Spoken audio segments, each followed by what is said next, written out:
Ya, Assalamualaikum warahmatullahi wabarakatuh. Nama saya Hanan Duki Masafi dari kelas 05 TPLE 012 reguler CS Pak ya. Saya izin menjelaskan tentang bisnis kasur saya, kasur ortopedik yang dimana untuk terapi punggung tulang belakang itu sangat direkomendasikan dari dokter ortopedik ya. Jadi seperti itu Kak. Lanjut Pak ya. Yang pertama nih, dalam era modern yang serba cepat ini Pak ya, itu selain kita butuh istirahat yang selain tidur itu kita harus memiliki kasur berkualitas juga kayak Pak ya. Semakin kasur itu semakin berkualitas, semakin untuk tidurnya itu semakin nyaman. Nah dari sini saya ada rencana buat bisnis kasur ortopedik Pak ya. Jadi seperti itu Pak ya. Untuk pada targetnya itu untuk yang sedang mengalami saraf kejepit, untuk terapi punggungnya itu cocok sekali Kak. Itu untuk targetnya kita ditarget di umur 25 mungkin sampai 65 ya Pak ya. Jadi seperti itu Pak. Nah, lanjut Pak ya. Untuk teknologi barunya ya Kak ya. Jadi untuk bahan bakunya si kasur ortopedik ini Pak ya, itu bukan pakai full busa yang seperti biasa yang kompetitor lain kayak Innova, Indebox itu kan kasurnya per kayak. Karena kalau kasur ortopedik terapi punggungnya itu tidak direkomendasikan untuk kasur per Pak ya. Jadi itu harusnya kasur full busa. Direkomendasikan langsung dari dokter ortopediknya Pak ya. Jadi seperti itu Pak. Lanjut Pak ya. Dan yang poin kedua, ada scope of business. Bisnis kasur ortopedik ini memiliki potensi banget Kak untuk menjanjikan Pak ya. Yang faktor pertamanya itu perkembangan teknologi. Yang sudah saya bilang pertama itu untuk bahan atau bahan bakunya itu contoh seperti busa memori, latex, dan bahan-bahan untuk kasur ortopedik bahan lainnya Pak ya. Jadi seperti itu Pak. Mungkin dari sini bisa, kalau saya ada channel atau teman bisnis lainnya itu yang punya teman bisnis bahan baku, mungkin saya bisa ngambil dari sana Pak. Dan yang pertama itu agar biayanya nggak tinggi Kak ya. Jadi kalau udah kenal ya mungkin ya bisa dinego lah jadi seperti itu. Dan yang yang kedua ini Kak, yang tadi saya bilang populasi yang menua. Nah, target saya itu udah lansia. Untuk lansia itu Pak ya, itu udah cenderung punggungnya itu udah sedikit turun gitu Pak ya. Nah, itu maka dari itu target saya itu mungkin dari umur 25 sampai 65an itu target kasur kami kayak kasur ortopedik. Jadi seperti itu Pak. Jadi penting banget Kak. Selain tidur tidur itu nggak hanya pakai kasur yang biasa aja kayak itu. Jadi ada kualitasnya masing-masing Pak ya. Jadi seperti itu Pak ya. Untuk perkembangan kasur ortopedik ini untuk kelas menengah bisa, menengah ke bawah itu bisa. Dan tapi kalau untuk perkembangan kelas kelas menengah ke kelas atas itu mungkin udah bahan bakunya udah beda banget kayak mewah banget Pak ya. Dan saya bikin bisnis ini yang bahan bakunya terjangkau dan harganya juga terjangkau untuk perkembangan kelas menengah dan kelas ke bawah. Lanjut Pak ya.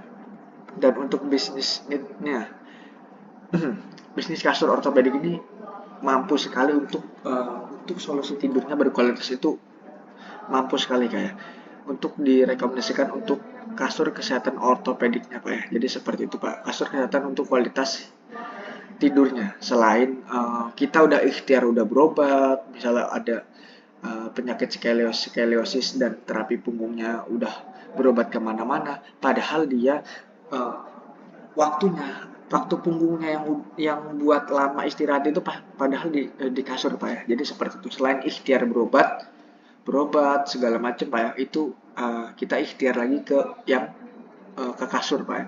Jadi selain dia udah berobat, itu perlu sekali untuk kasurnya itu untuk kesehatan ortopedik, terapi punggungnya itu dari dokter ortopedik itu pasti menyarankan yang kasurnya keras sekali kayak. Jadi seperti itu Pak. Jadi bisnis requirementnya itu ya. Untuk memulai bisnis kasur ortopedik ini, yang pertama itu fokus pada kesehatan.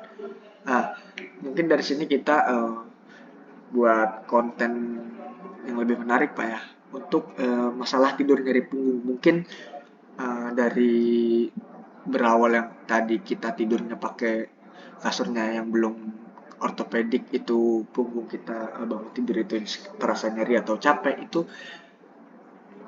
kita ubah dengan kasur ortopediknya itu langsung dia tidurnya itu terasa lebih nyaman dan enak Pak ya. Udah bangun tidur tidak ada masalah tidur dan nyeri punggungnya lagi. Dan produknya berkualitas pasti Pak ya. Untuk produk berkualitas ini kita nyari bahan bakunya yang terjangkau, itu pasti Pak ya. Mereknya kuat ya, membangun reputasi yang baik dengan citra merek yang kuat. Nah, mungkin dari sini kalau misalnya baru berbisnis ini mungkin kita belum ada label atau apa itu namanya branding ya. Jadi seperti itu Pak. Untuk pemasaran efektifnya menggunakan bisa jadi dari TikTok, Facebook, iklan kayak jadi seperti itu. Lanjut Pak ya. Special issue or content. Ya, yang pertama itu persaingan yang ketat. Nah, ini yang saya bilang Pak ya. Yang pertama persaingan yang ketat itu mungkin orang-orang itu udah terkenal itu kasurnya dengan Innowat, Indebox yang udah brandingnya tinggi. Nah, itu PR pertama saya kayak PR pertama saya Pak ya. Untuk persaingan yang ketat, yang pertama itu yang kita baru-baru itu pasti tidak ada branding Pak ya. Jadi seperti itu Pak.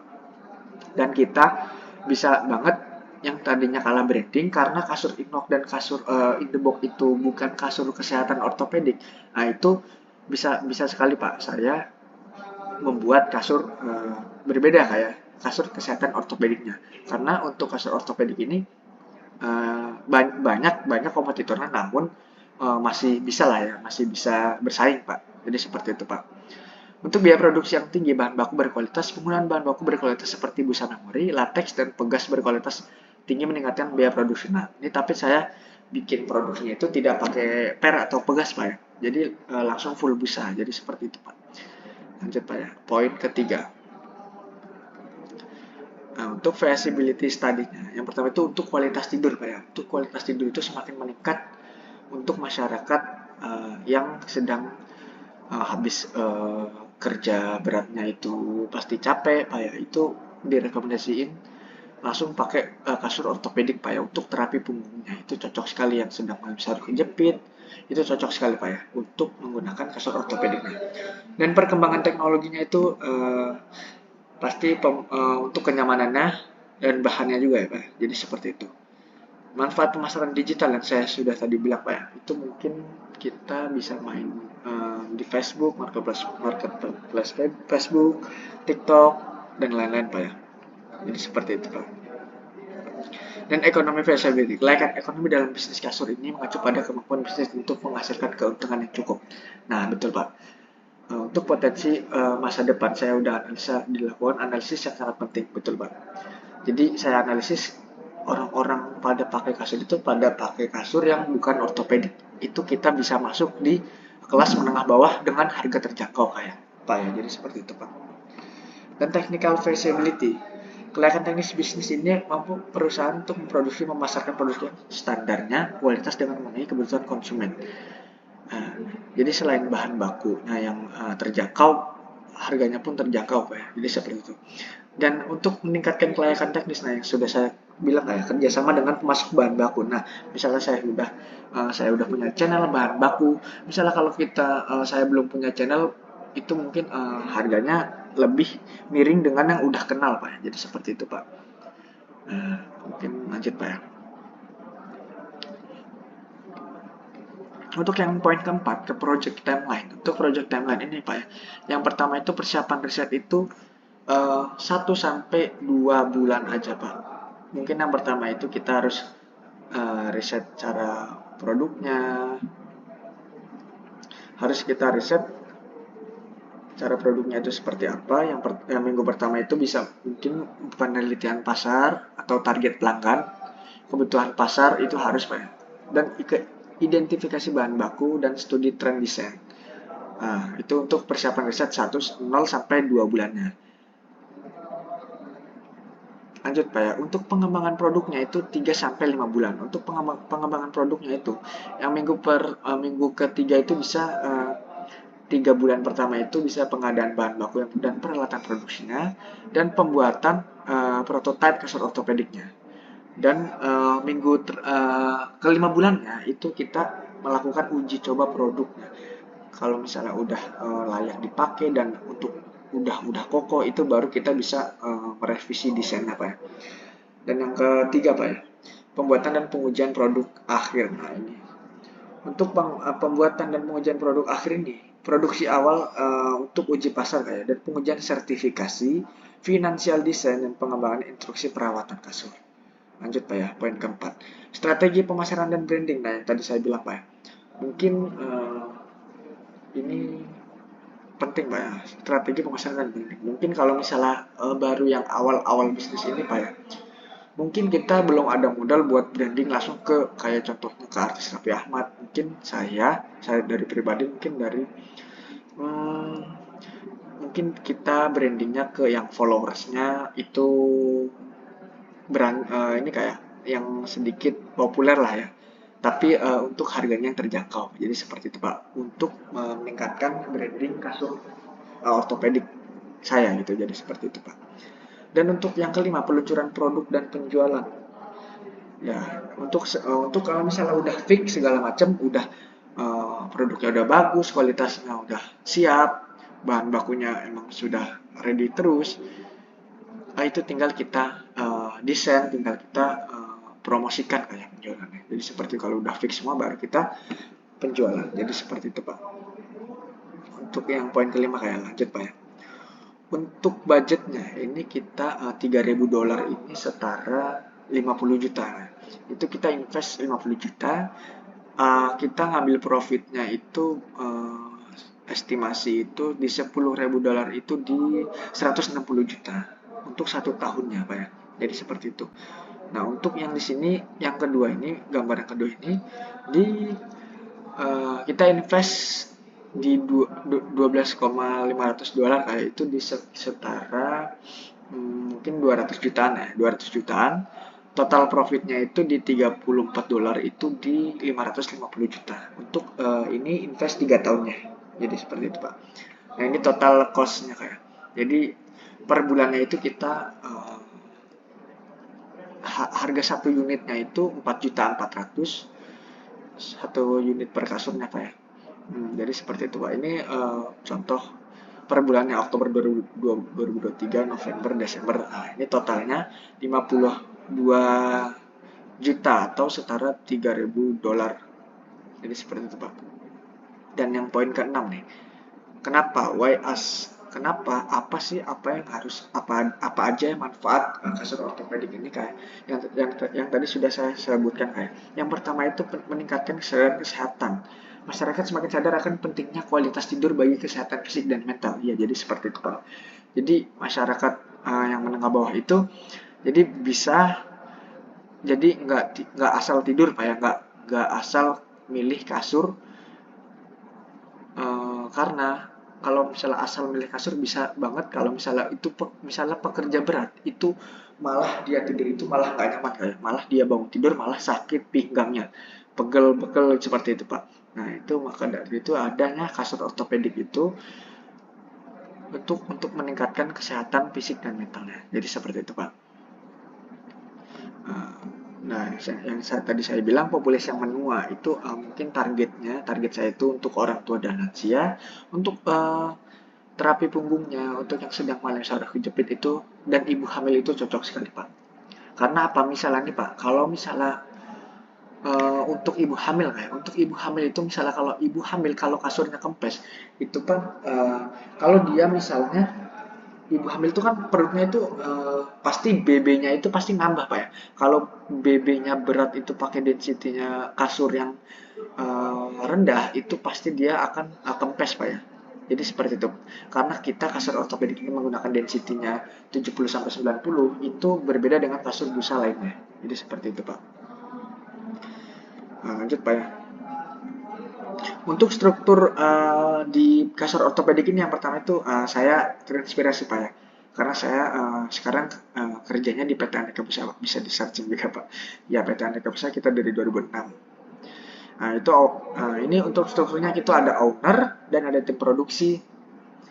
Itu kalau tim produksi itu kita ada mungkin kayak buat kasur, buat logo speknya, dan untuk tim keuangan administrasi bisa ngurus pajaknya, untuk ngurus 1 tahun kita pajak misalnya nyawa gudang berapa itu pasti udah ada tim keuangan, dan tim pelayanan ini mungkin kayak satpam segala macam dan lain-lain Pak. Dan tim penjualan ini tim marketingnya Pak ya, jadi seperti itu untuk jadi nomor satu paling penting lah di perusahaan itu marketingnya untuk meningkatkan penjualannya. Jadi seperti itu. Dan di sini tim delivery mungkin saya sepertinya contoh supir itu untuk pengiriman uh, yang sudah order Pak. Jadi seperti itu. Tim delivery ya kayak ya lanjut Pak ya. Untuk poin ke-8, terms of service. Untuk definisi and interpretation-nya, hari kerjanya itu kita kalau misalnya saya buat itu Senin sampai Sabtu, Senin sampai Sabtu Pak. Ya, jadi seperti minggunya buat istirahat. Dan kontrak perjanjian itu pasti ada ya Pak. Hak kontrak itu pasti ada. Dan hak kekayaan intelektual, keadaan kahar, pesanan, penawaran, PPN itu pasti ada. Dan dua proyek PT Aneka Busa ini perjanjian ini disepakati oleh pemilik kasar ortopedik dengan saya dan Bapak Sofa Sofian selaku saya masih belajar ini Pak ya. Nah, jadi seperti itu. Bisa pemasaran dan pengembangan aplikasi melalui WhatsApp, Facebook, TikTok, dan lain-lain Pak ya. Dan nomor 9, signing the proposal. Contoh seperti ini Pak. Dan di sini ada kasur spek namanya Pak ya. Dan di sini ada nama saya sendiri dan nomornya ini nomor ini kayak nomor fake Pak. Dan ini emailnya email saya. Ori Pak. Ya, jadi seperti itu Pak. Lanjut Pak ya, attach-nya. Nah ini untuk penjualan dalam 1 tahunnya Pak. Di Januari itu 5 unit. Pokoknya untuk di 1 bulannya itu kita harus ada target penjualan penambahan per unitnya Pak ya. Jadi seperti itu. Kalau misalnya target misalnya stuck itu pasti omsetnya pasti kita nggak akan meningkat kayak Pak ya. Jadi seperti itu Pak. Nah di sini investasi awalnya 50 juta untuk bahan baku segala macam prototipe dan pemasaran awal, dan harga jual per unitnya 4 juta kita laba, marginnya itu 2 juta untuk membayar bahannya, tenaga kerja itu cukup Pak ya. Dan pencapaian target tahunan penjualan 237 unit kasur, total pendapatan itu 948 juta, total biaya operasional 788 juta. Dan total profit bersihnya 160 juta itu untuk yang kita investasi 1 tahunnya. Dan ini untuk investasi 3 tahunnya. Simpel aja Pak ya, jadi seperti itu. Ini kita langsung recap per tahunnya misalnya. Nah, di sini 2027 ini dari 1 bulan 1 sampai 12 ini itu kita target penjualannya 200 unit dan mendapatkan 800 juta, dan biaya operasionalnya mungkin kayak supir, ongkos supir, sewa gudang segala macam itu, jadi kita bersihnya 200 juta. Dan 2028 sama Pak. Kita per tahunnya kita target penjualannya kita nambah 50 per unit. Jadi seperti ini Pak. Ini penjelasan simple aja Pak ya untuk kita rekap per tahunnya. Jadi sama Pak. Ini kita invest awal 200 juta, harga per unit 4 juta. Ini untuk labanya tetap 2 juta Pak ya. Jadi seperti itu. Dan untuk investasi 3 tahun ya kita profit bersih 550 juta dengan invest 200 juta Pak ya. Jadi seperti itu Pak. Invest per tahunnya sekali. Jadi seperti 3 tahun Pak ya. Ya mungkin kurang lebihnya mohon maaf, bisa di kalau misalnya saya masih belajar mohon maaf kayak Pak ya. Kurang lebihnya mohon maaf. Wassalamualaikum warahmatullahi wabarakatuh.